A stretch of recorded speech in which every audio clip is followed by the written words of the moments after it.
So, Concrete Jungle, issue number 1 from Scout Comics. Before we go too far, I need to mention the fact that this book is for mature readers. Of course, creative team check. Also, for the writer, Sheldon Allen, we're going to come back around to him a little bit later. So we start off in the city with this guy who looks like he may be either robbing a bank or causing a ruckus at an office. He's just going wild with this gun and this body. What do I mean by this body?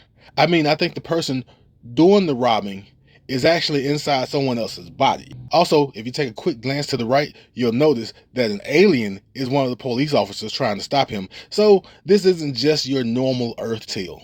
But body snatcher or no body snatcher, this chase didn't last long.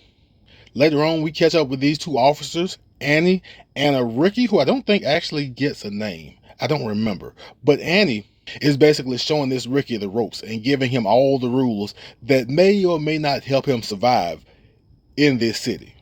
Also, the Ricky is getting some on-the-job training because in this room, multiple people have been unalived, including the person who I'm covering up for obvious social media reasons.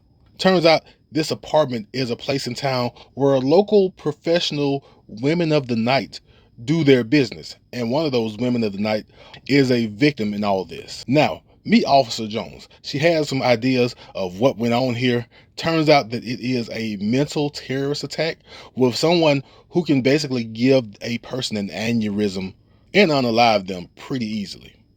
But back at the precinct, you find out really quickly that Annie doesn't really work well with others. She doesn't like the police chief. She doesn't want to team up with Detective Jones. And try as she may, Detective Jones is not going to change Annie's feelings whatsoever. And these feelings are getting worse and worse by the minute.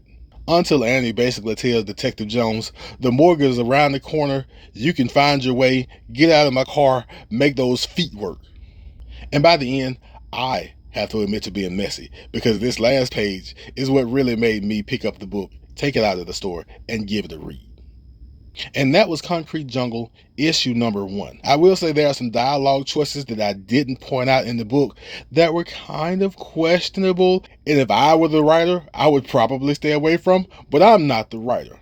The writer is Sheldon Allen. I don't know much about Sheldon Allen, but I know he writes They Choose Violence, which is a book I'm trying to get into currently. So we'll see how that goes, and we'll see if I run into another issue of Concrete Jungle.